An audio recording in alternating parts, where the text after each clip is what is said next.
Hello and welcome to प्रिय knowledge. अगर आप इस चैनल पर दोस्तों नए आए हैं तो चैनल को सब्सक्राइब करें, लाइक करें एंड शेयर करें। सब्सक्राइब करना ना भूलें दोस्तों, ताकि हमारी जो अपकमिंग वीडियो है वो आपको मिलती रहे। दोस्तों इस वीडियो में हम जानेंगे कि जो लेफ्टिनेंट जनरल अनिल चौहान हैं, इनके बारे में कुछ ऐसे मूवमेंट जो वीरतापूर्ण हैं और हमें जानने चाहिए। क्योंकि देखिए ना दोस्तों, हर किसी चैनल पर आपको यही मिलेगा कि ये अब नए आ गए हैं, बिपिन रावत जी की जगह पे आया है, ये है, जहाँ पर पोस्टिंग थी इनकी ये करते थे। लेकिन हम इनके बारे में कुछ डेयरिंग मूवमेंट जानेंगे इस वीडियो में।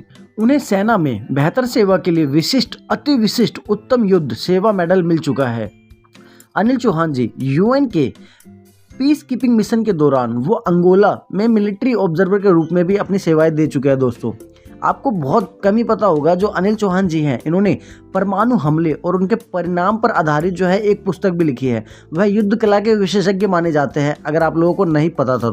लेफ्टिनेंट जनरल अनिल चौहान देश के डीजीएमओ, सेना की पूर्वी कमान के कमांडर रह चुके हैं। आपको बता दें, अनिल चौहान जी का जो अभी तक का रिकॉर्ड रहा है वो काफ़ी शानदार रहा है।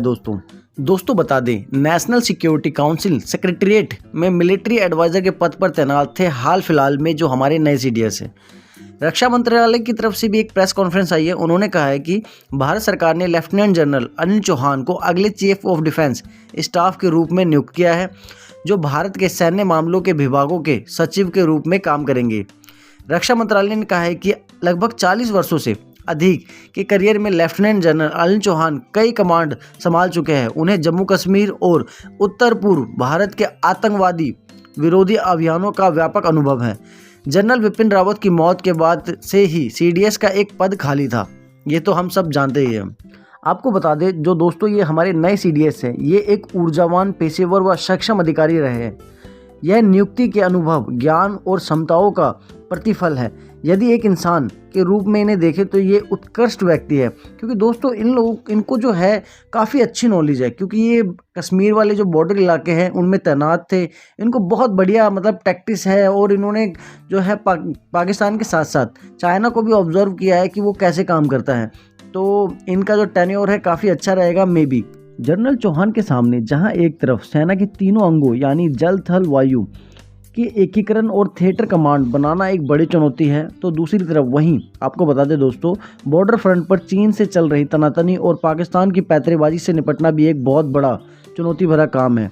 उल्लेखनीय यह है कि देश के पहले सीडीएस बिपिन रावत ने अपना पद संभालते ही कहा था कि भविष्य में देश के लिए थिएटर कमांड बनाए जाए, ताकि युद्ध की नौबत आने पर दुश्मन को माकूब जवाब दिया जा सके।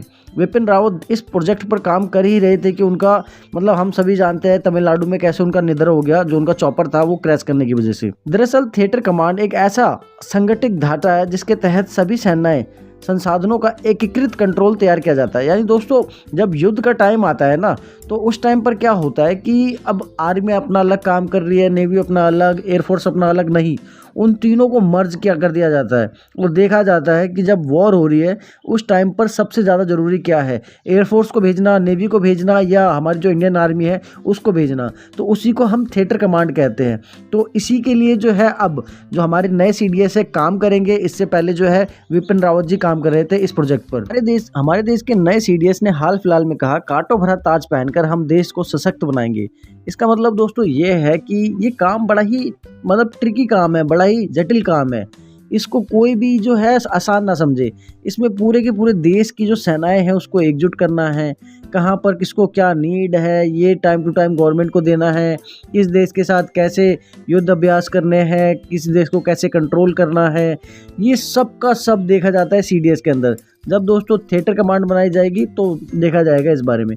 आपको बता दें दोस्तों, चाइना के बारे में, उनके पास 4 फोर्सेज है। जैसे हमारे पास जल, थल और वायु है, और उनके पास एक एडिशनल फोर्स है जिसको बोलते हैं रॉकेट फोर्स।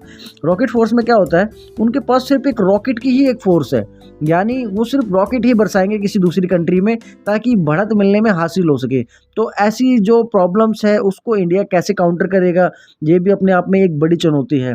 पाकिस्तान का कैसे नज़दीकी आ रही है हम लोग सारे जानते हैं। चाइना और पाकिस्तान आयरन ब्रदर हो चुके हैं अब तक, और साथ ही साथ चाइना और रशिया जो है उन्होंने कहा है कि हमारी नो लिमिट पार्टनरशिप है, नो लिमिट पार्टनरशिप, यानी हर क्षेत्र में वो एक दूसरे को एंगेज करेंगे, फिर वो स्पेस हो या कुछ भी हो। थैंक यू दोस्तों, फिर मिलेंगे नेक्स्ट वीडियो में। जब तक